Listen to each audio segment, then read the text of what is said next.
Is that all three set up, Graham? Say that again? Is this all three set up? Yes. Microphones. They just switch on each microphone, so then now it should work. Hello, hello, hello. Wonderful. There you go. Hello. Thank you, Joe. Hey. Hello, hello. Are you not getting up with me, Jazz? Oh, Yeah. Come on. You have to share a microphone with me though. Are you not joining with me? I'm filming. Yeah, we could both be on. Really? Yeah. Okay. Do you need volunteers from this angle if possible? Anyway. Perfect. That's that. Lovely. Should I grab a... How can I help? So, we'll probably need to be up where the cameras are. Yeah. Hi guys, we're just going to squeeze in. Come on. Come on. Yeah. Don't be shy. Cool, let's do it. Are we going? Yeah. So, we are just at Little J's. I'm Brad. I'm Jazz. Hi Jazz, how you doing? I'm good. How are you, Brad? I'm very good, thank you. We're joined by a couple of people from the Green Party. This is Joe. Hi Joe. Hi. Hello. And Ben. Hello. How are you both today? I'm very well, thank you. No, I'm very well, thank you. Really nice to be here as well. Amazing venue, so thanks for having us, yeah. Thank you for coming. So we're going to have some questions about everything political. I hope you're ready.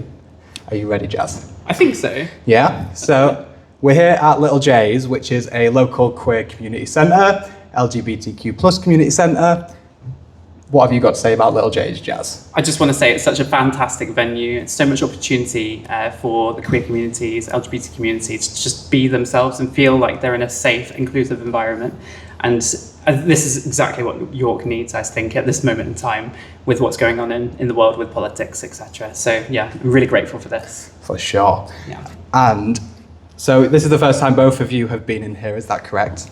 It is, yes. Yeah, it is, yeah. So we had an amazing night after Pride. Neither of you made it then, sadly, but we will have many more, hopefully. We're looking for basically you to tell us how you felt walking in here. And I can't remember what I was going to say. It's been a while since I've been on a stage, you know. It's been like a full year. I haven't presented in front of people for ages. So, Ben, if you could tell me your first thoughts when you first walked into here. Yeah, I think just like very peaceful, very calm, and yeah, really welcoming, because I'd seen loads of social media clips. Obviously, like you say, loads of great events, evening events, but yeah, seeing a space like this, I think it's a really kind of versatile space. You could do lots with it. So I think that, yeah, that's a really nice thing. And Joe, same question. Yeah, so before you get here, there's the little J on the little kiosk unit outside, which is great. You know, it's nice just to see the colours, to identify the place, and then coming somewhere that is immediately identifiable as inclusive makes you feel welcome. Even though I'm not part of the LGBT community, I feel comfortable. Amazing. Do either of you have any connections to the LGBTQ plus community that you'd like to tell us about? I'm not trying to out either of you if you just want. I just mean like family connections, anyone, any personal experiences with the queer community before? I have. I've walked through the Pride Parade before. My sister works. I'm straight, but my sister works for York St John University, so I've helped carry the banner, which I love doing. Even though, you know, I'm not representing, I'm helping out. It feels great walking through. This year, I work on Bishop Thorpe Road. I saw the parade come through for the first time. It was awesome. I didn't realise how big it was, how varied it was. So those are two experiences. I've got family members, a niece and nephew from the same family, both of whom are gay and going through their own changes in their lives, and we talk about them regularly when we see them. So yeah, I think, you know, I do have some personal experiences, and you know, I'm old. I've met people, I've come across gay people in my life, and I'm different to a normal person in the UK.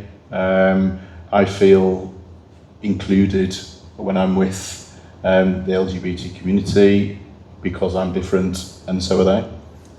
Amazing. And Ben, anything from you? Yeah, I think likewise, I've been along to Pride before. Again, I am straight, but yeah, I do think about one or two friends in particular from the LGBT community.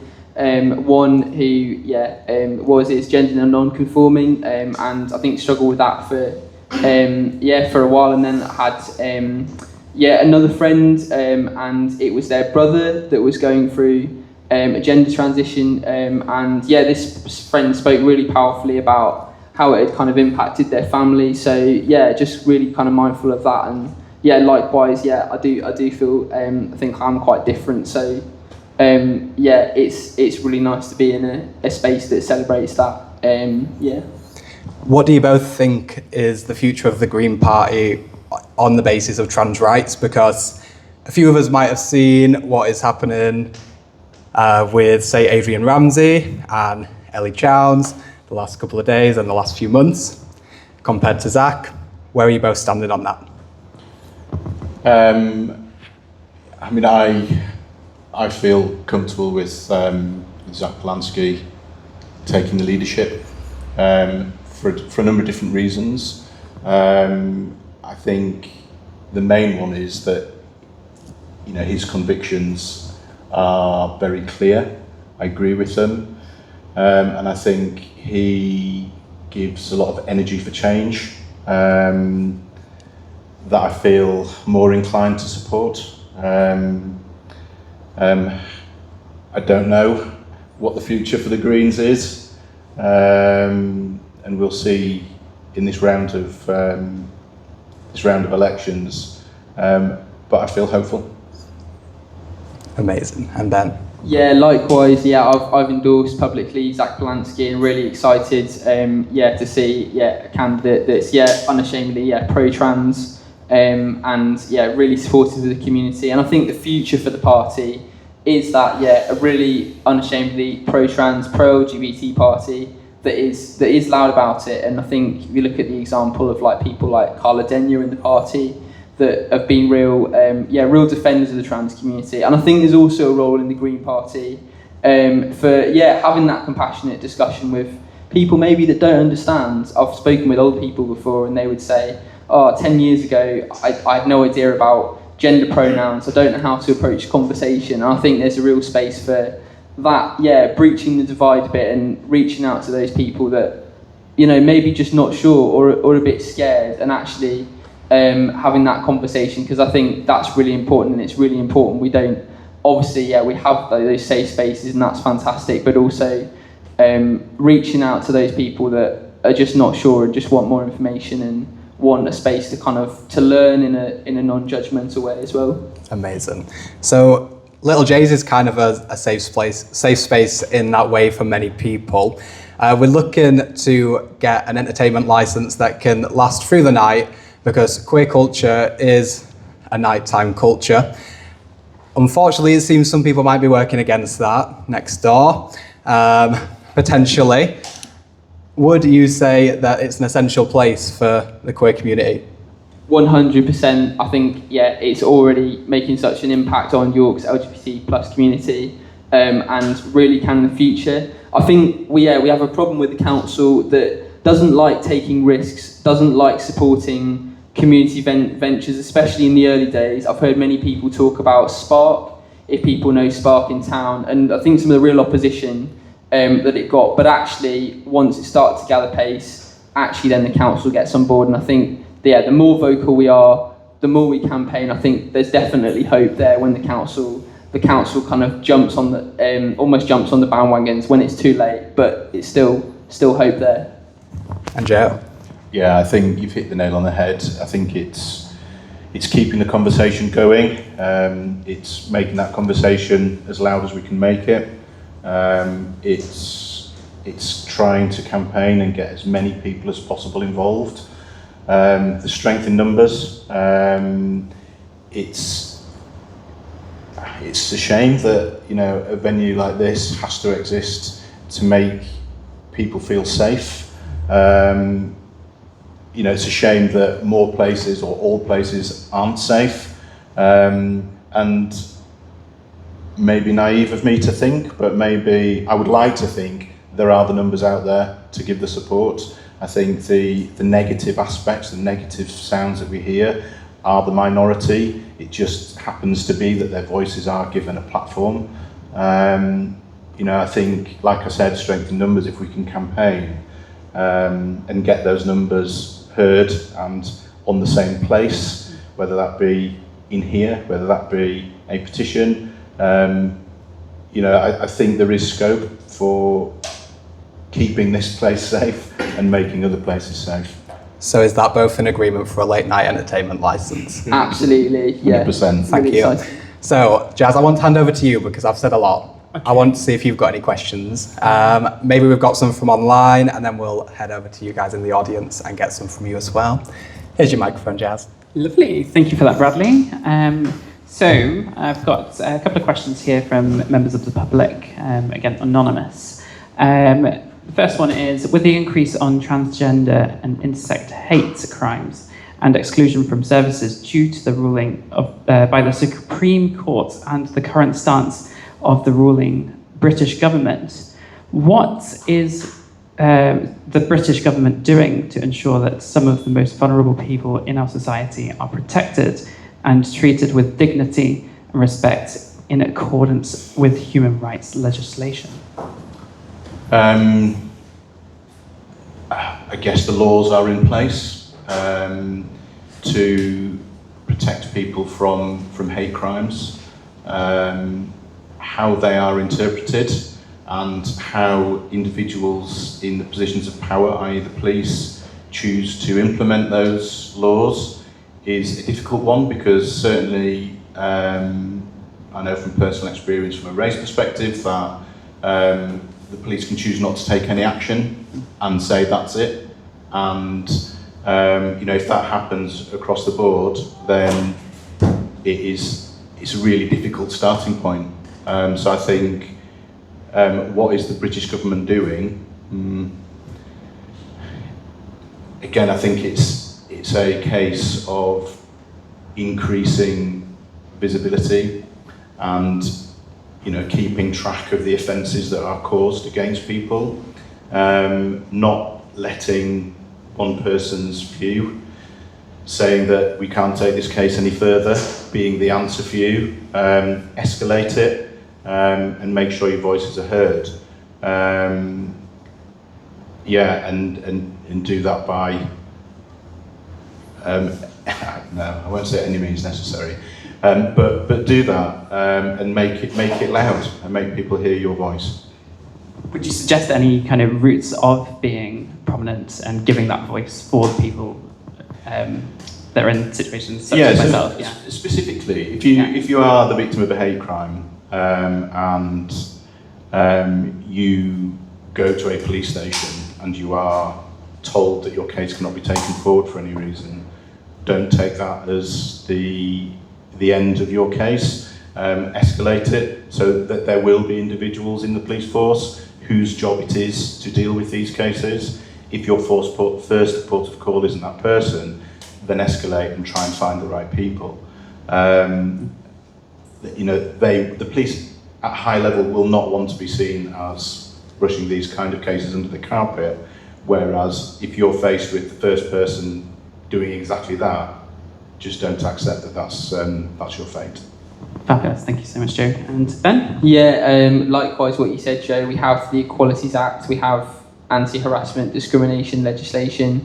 I think the government is also trying to bring about education in wider society. I've seen lots of campaigns about LGBT support and awareness in, for example, like football stadiums. I'm a big fan of York City, and I know that club there has a dedicated kind of anti-hate fixture, and there are things like that in terms of kind of education. But absolutely, I think there's more than they can do, and I think it's not just about legislation. You have to think about wider society attitudes and education, and I think there's lots more there that they could do as well.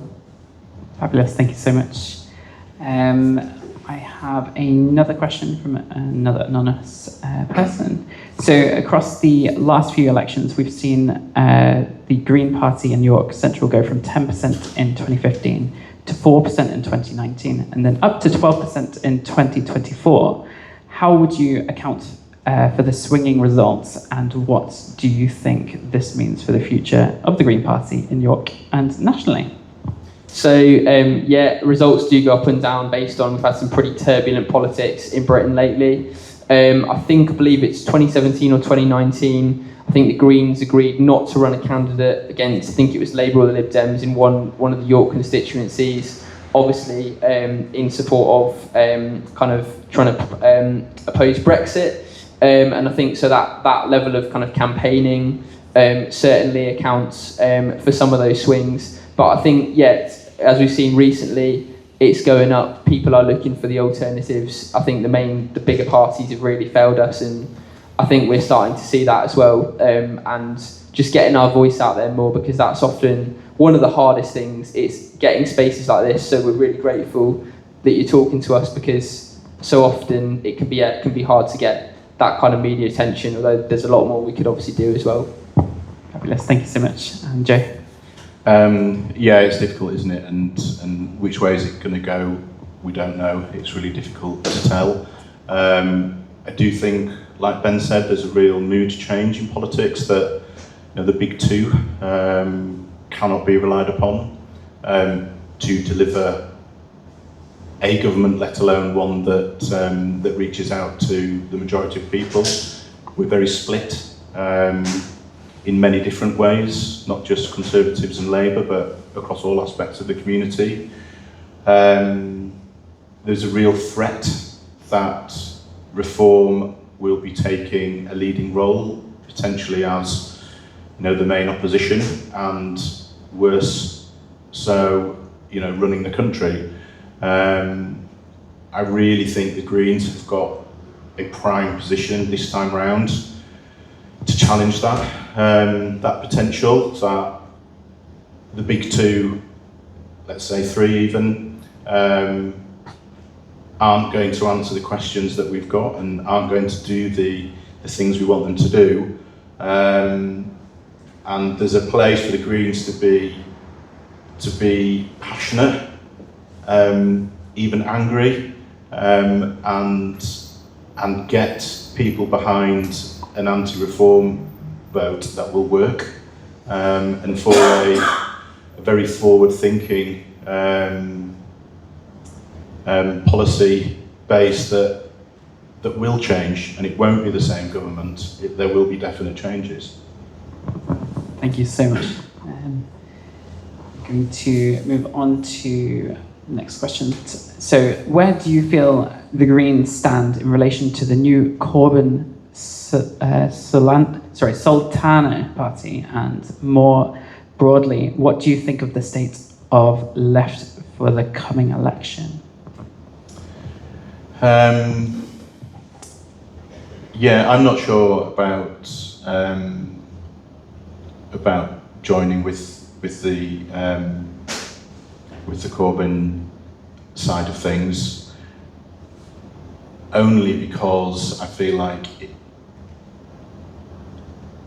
Jeremy Corbyn's attempt last time round wasn't successful, and I would struggle to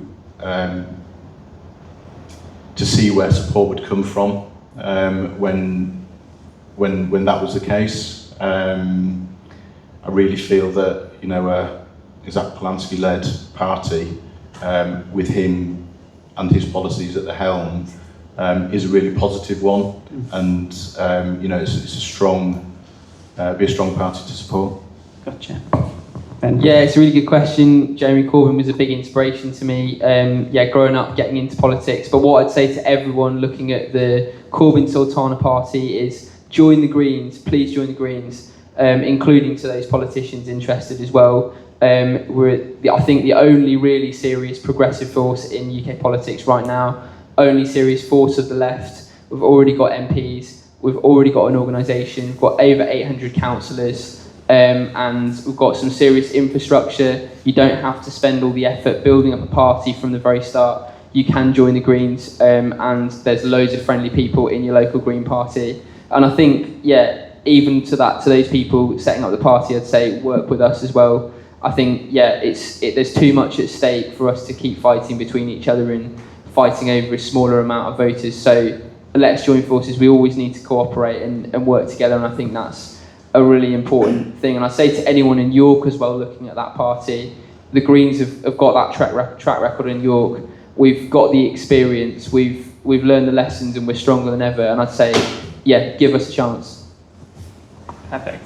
Thank you so much. Jazz, should we go to the audience? Yes. Wonderful. Shall I pass back to Bradley? There we go. Hello, I'm back. So we're going to head over to the audience for audience questions. I see the cameraman over here, camera person over here, is eagerly awaiting a question. Do you have one ready? No questions ready. Who's going first then? Hello. Thanks so much. Will you commit to emailing members of today's audience who volunteer their email addresses the answer to any questions that you don't have the answer today? 100%, yeah. As I say, email's always open. Love to hear from people, as many people as possible. Okay, so specifically about today's questions, if we all jot our emails down, things you can't answer immediately, you'll get back to us. Definitely, yeah. All right. Of course, yeah. Have you got any more? Oh, keep going. Yeah. All right, we're getting serious. This is touching on what you were just talking about. In the fresh wave of popular fascist messaging, many of us feel, and history has shown, social policy will not carry progressive politics across the line during extreme financial duress. Anti-immigrant messaging, being the solution, is popular and is winning right now.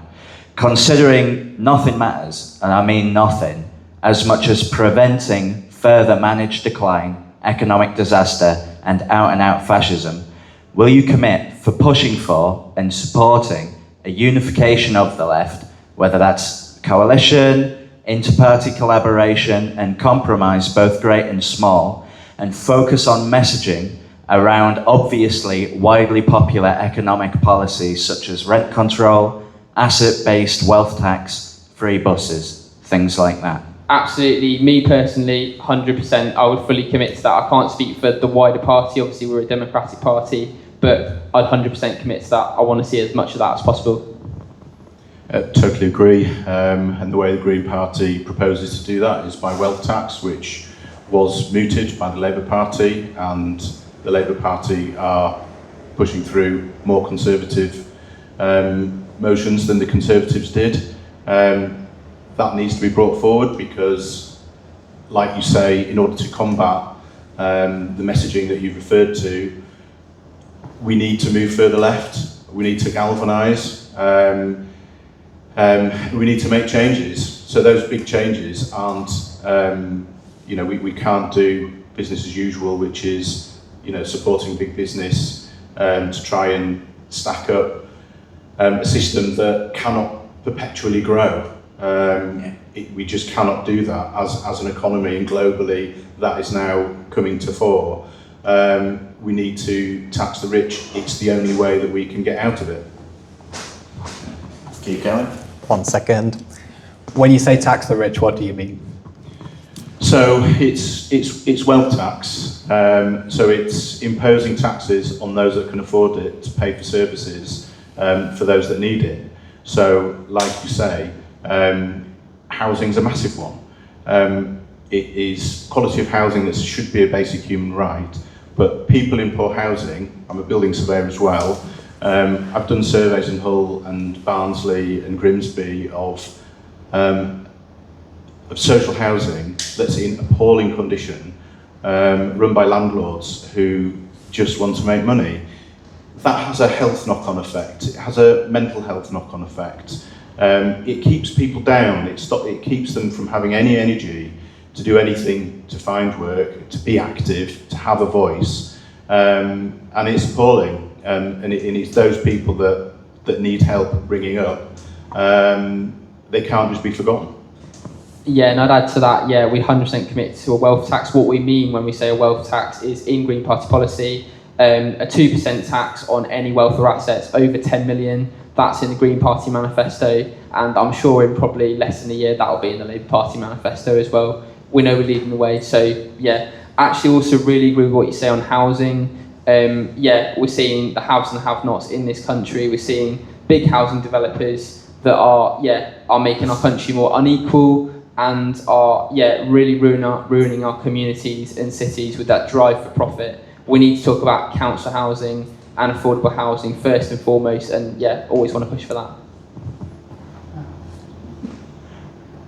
Can you commit to, if you get in, policy around housing, such as seizing unused housing and doing stuff like just giving it to people with money that they would normally spend on buying a house and instead spend on fixing, renovating what already exists and just isn't used and hasn't been used in years?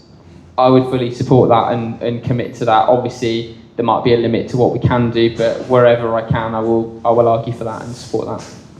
So it's the funds that you were talking about that's needed for housing and for supporting underrepresented communities. That money comes from a wealth tax. There is a big, I think it's well established, if not becoming very well established, procedure and standard called retrofit, which covers a lot of professions and construction industry to bring about those changes, to make sure that poor housing stock is renovated to the right standard. In the past, small little sticking plaster type improvements have been undertaken, given grants, and they've actually caused further problems for these houses. I know that there are very solid plans and standards now that are in place to enable that to take place, but we need the money, and that money can only come from one place. Seizing means you don't have to spend very much. Well, next question. Just, sorry, Debbie's on the time Awesome. limit. Go for it, Debbie. Okay. As many as you can. The only real question I've got now is around energy. And, we've got seem to have two views in this country. We have the let's get as much renewables as possible, and we have let's stop that completely. And we've got two parties now definitely looking like being anti-green. So what are you going to do about that? Because at this point, we could end up with stop-start economy. We get lots of stuff built, and then it all stops working because there's no subsidies for it. So, what are your views? Okay, we're going to keep arguing for retrofit, as Joe has talked about, and he's got some professional experience in that area, and keep arguing, for the green transition, for things like heat pumps that practically lower energy bills, for improving people's bills, and across the long term, that's what we're seeing. I think it's interesting you talk about the divide between some parties that seem to be going on the kind of anti-net zero route and seem to be pro. That's actually not the case. If you look at recently in Hull, the recent Metro Mayor there, and also even kind of Andrea Jenkins, who's the Lincolnshire Mayor, they were found to have actually accepted lots of government grants for retrofit and for green energy, where they'd said they'd kind of suggested that they wouldn't. So actually, I think faced with opportunity and funds and the prospect of jobs, I think even reform politicians will do the right thing. So I think actually, in the long run, I think actually maybe it's less of a conflict than you think, but absolutely agree there's more to make the argument, and we definitely will. On that note, I have a message in from Avril. Avril asked what you're going to do about climate change adaptation in the city, such as ventilation on buses, and what are your flood plans, etc. The honest answer is I don't know. The city centre is relatively well protected. My experience from some project management perspective, and knowing what restrictions developers have in terms of building in flood zones. There are quite stringent requirements to make sure that the levels of developments are correct and that drainage is dealt with correctly and sustainably. So it's encouraging from that perspective, from me as an environmental advocate. Those standards refer to 1 in 100 type events. We are now regularly seeing much worse than that. Internationally, 1 in 1,000 year events are happening 2 or 3 times a year. Those norms need to be established in our standards, that any new designs that come along and developments come along take into account the climate that we now face.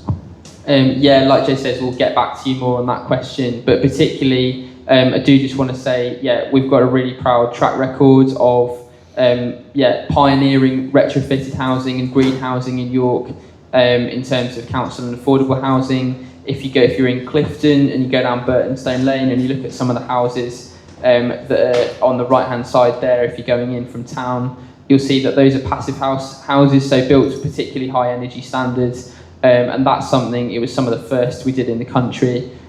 So yeah, we'll keep pressing and highlighting that as well. Amazing. So you was talking about housing, so I just want to address the prices of housing in York right now. What will you do about that? Because it's not sustainable. Everyone's going to have to move. What happens if the Green Party get in? Will you make it affordable to live here? There's a limit on what we can do, obviously, in council. But I'm a renter. For a while, me and my wife were looking for housing in York.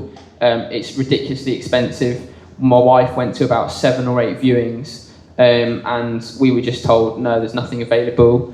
We even read leaked emails from people who are trying to get the same houses as us saying, we will give you the rent straight up, 12 months up front, and just thinking, we can't compete with this. So yeah, it makes me really frustrated, and we want to see this. In the end, my wife had a estate agent that just kind of took pity on her and said, oh, I'm sorry to hear of your experience, and they kind of helped us in. But yeah, we'll do what we can. In particular, what we can do is particularly looking at licensing standards. So what's already come in, what some of the things we already did when we were in council and in the council executive last time was improving standards for things like room sizes in rented housing, for things like energy efficiency. We've held landlords to account and forced them to improve their standards. And that's some of the things we can look at doing. But absolutely, we will campaign with groups like Acorn, Housing Union in York, and we'll keep campaigning to central government as well, giving that independent voice. And Joe? Yeah, so I think planning legislation as well for properties being used for short-term renting, that needs to change. So in the city centre, there are spaces that can be developed and be used for housing and safe and well-designed housing. They need to be opened up, brownfield sites in York and above retail spaces, not for use for holiday lets. More housing is needed. So pushing forward with the current housing building programmes that we're currently seeing, there are large developments in York. They need to be accompanied by affordable housing. I think in York we've got a terrible record for allowing affordable housing quotas just to be forgotten about in developments. That needs to be enforced. Deliberate construction of affordable housing and social housing needs to form part of that. Again, that needs money, and that can only come from one place. Thank you. What would you say about the rhetoric on, say, the Facebook comments that immigration is the reason that there's no houses in York? I think that's blatantly rubbish. I think the same people that say that will go to their local hospital, or maybe their mum's in hospital, and they'll see a nurse who's maybe an immigrant or refugee who's caring for them, or they'll get on a bus and they'll have a driver who maybe hasn't been born in this country but has contributed so much. But I think it's also it's moving away from that rhetoric. Immigrants and refugees don't need to justify their existence with jobs or anything like that. They're a massively valuable part of our community, and I think I'd want to just openly challenge that, and also ask that person, what are the other challenges you're facing? Because I guarantee, whether it's housing, healthcare, if anything, an immigrant is making your life better, not worse. Joe? Yeah, from a migration perspective,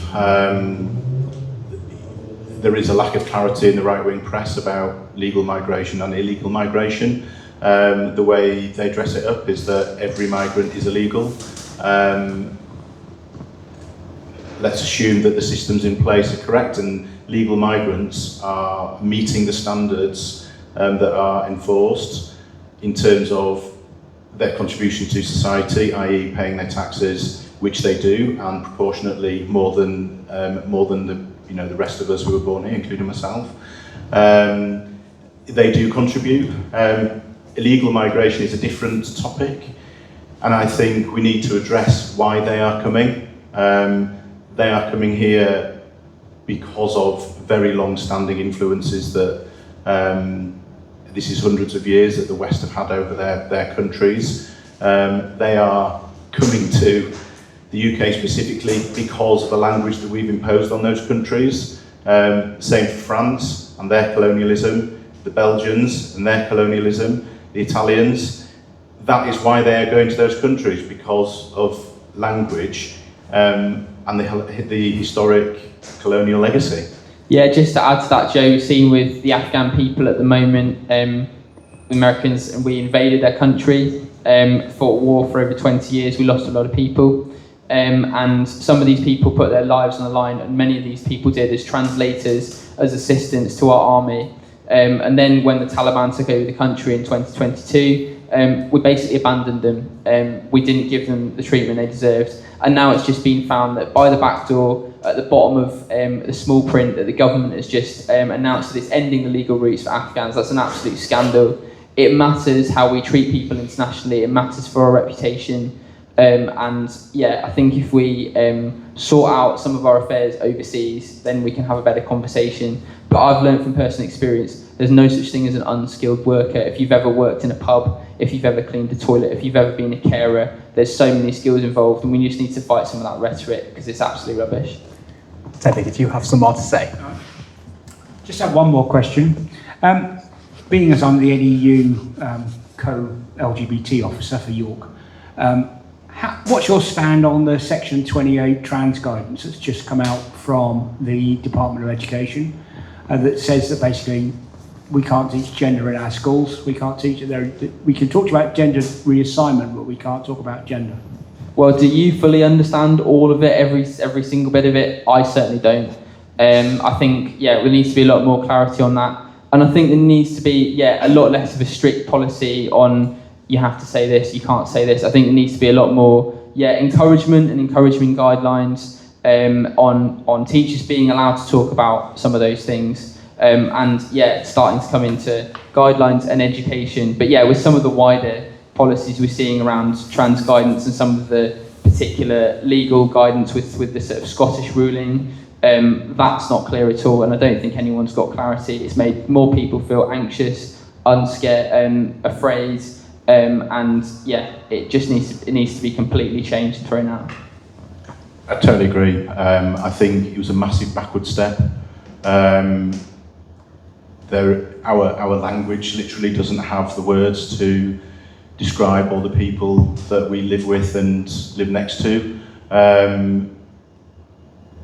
I think that was an opportunity to keep the conversation going in the right direction.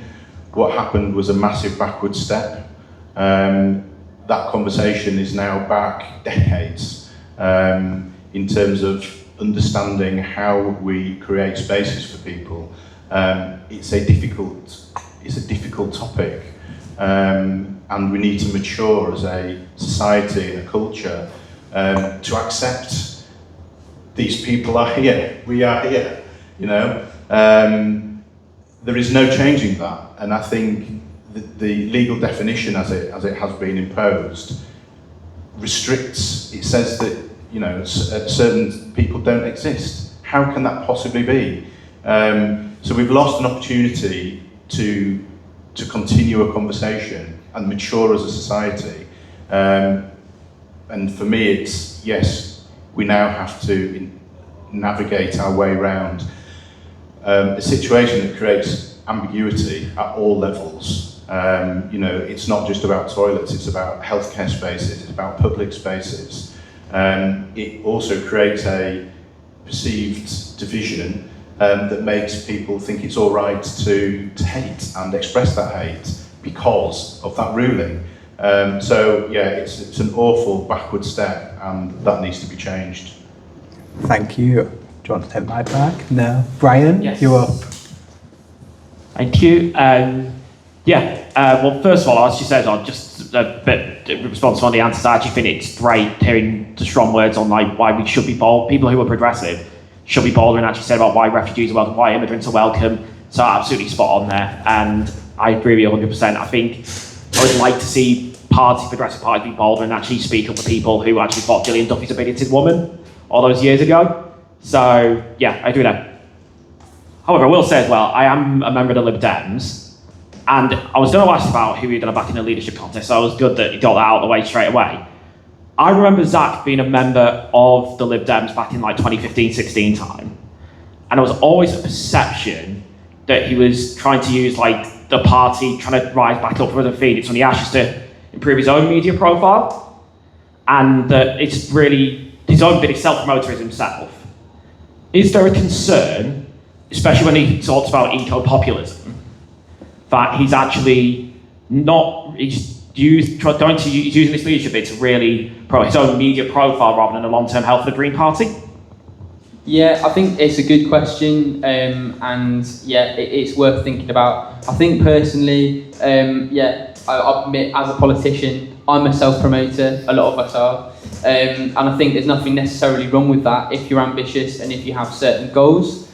I think in terms of the long-term health of the Green Party, I think actually building up the profile of a party, building the amount of members, the amount of reach, I don't think that's a bad thing. I think we're being starved of media profile at the moment, but I do also think in terms of the way that Zach is promoting, campaigning and particularly grassroots organising. For example, he was a community organiser and he worked as that. I think that's also really healthy for us as a party to reach out. I think the Green Party's been a bit of a kind of a sort of secret in British politics for a while, and I would like more people to get involved because I think we've got a lot to offer. So totally get where you're coming from, but I think for us in the Green Party, maybe a bit of ambition and self-promotion isn't a bad thing.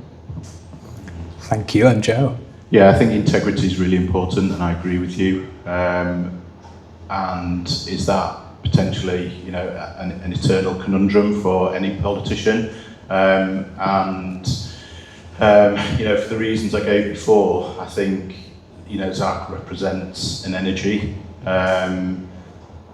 that I certainly can follow. It will be up to him how he decides to defend his past.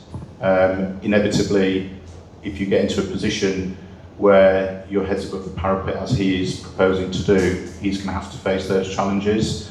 How he does that between the executive elections and the general election will remain to be seen. Yes, I think integrity is a massive thing, and he needs to demonstrate integrity as he goes forward with the Green Party. Thank you. Brian, have you got any more? No, just if you want advice from us, don't let him sing. At a conference. You can't sing. Oh no, he did like a concert at the Lib Dem Party conference a few years ago. Like he brought a gospel choir to the Lib Dem conference. And it was quite something. He was in the gospel choir, wasn't he? He is in the gospel choir, yeah. But I'll dig a video out afterwards. Do it.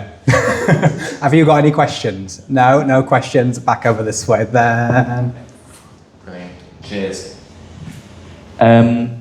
York has the highest trans population per capita of the UK, and you need trans people on board. The statistics on trans homelessness, especially hidden homelessness, which often involves repression of identity, needs-based survival sex, things like that are horrific.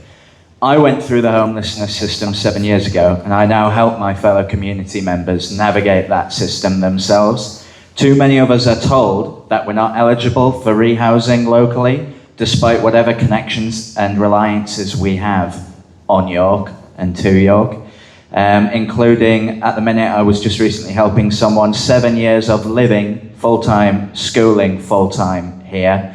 Had worked for 6 months plus, but at the minute, the requirement is you have to be in work now, gainful employment, and that has to have lasted 6 months while you're still employed, or have immediate family here.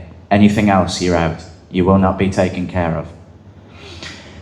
Considering that York is uniquely positioned in its wealth of community and its support organisations that are in place, like York LGBT Forum, Generate, Queer Arts, venues like the one we're in today, can you commit to either fixing or building an alternative to York's broken housing system so that the especially vulnerable trans community can keep their place here in this community? Yeah, I want to say I fully commit to that. We do have a broken housing system in York. I think we're lucky, like you say, with so much of the support that's around there, but we need to change some of those rules because I think some of the details you're talking about there, it's a real shame. I'm really passionate about housing. I've worked for 3 years as a housing support worker in the city, so I see a lot of those challenges. And yeah, I see day in, day out some of the way that the system treats people. And in terms of, just going to the job centre, there's so many different commitments when you're out of work, when you're homeless. It's like a full-time job in itself. So yeah, really interested in what you're saying, and fully commit to that as well. Yeah, I think what you're describing is, the thresholds that you need to meet are so penalising. They are kept there because of the limited budgets that are afforded to the organisations that provide that help. It's on multiple levels. Housing is a big one, but there's support networks as well. If there's no funding, they can't provide the care that's needed, and they are kept at a level that is at its minimum that governments will allow themselves to get away with to keep the votes that they need to stay in power, and that's wrong. That money needs to be spent on those communities so that they can give back and work in the jobs that are there, give them the support that's needed, and that comes from taxation and that comes from wealth tax. Okay. Will you enact legal self-ID and also support a cross-national motion to remove the sex markers from passports? Will we? I would like to think so. I'd like that to be policy. Like I said before, that will right the wrong of the backward step that we've taken. The steps going forward, yes, they need to be inclusive of LGBT community, but LGBTQ community, but it needs to be inclusive of everyone, and that conversation needs to take everyone with it. Whereas where we are now, we are trying to leave people behind, and it's wrong. Yeah, again, fully support that. I'd really like to see that. And yeah, I would say this sounds like a real cop-out answer, so please forgive me in advance. But if you want to see that become Green Party policy, come and join us. We're the most democratic, I think, probably the most democratic main political party in the UK. Things are decided by our members, and yeah, I'd really encourage people to get involved. We're not a private limited company like Reform. We're genuinely run by our members, and that's something we're really proud of. Yeah, and just on the Green Party front, our money comes from our members and our membership. We don't have billionaire donors, so we're not beholden to one person or a few people's individual whims. Our strength is in our numbers. Thank you. So we're just going to take a little 2-minute break just to sort the camera out, and then we'll be right back with you. Thanks, guys. Cheers. I also need to nip to the loo.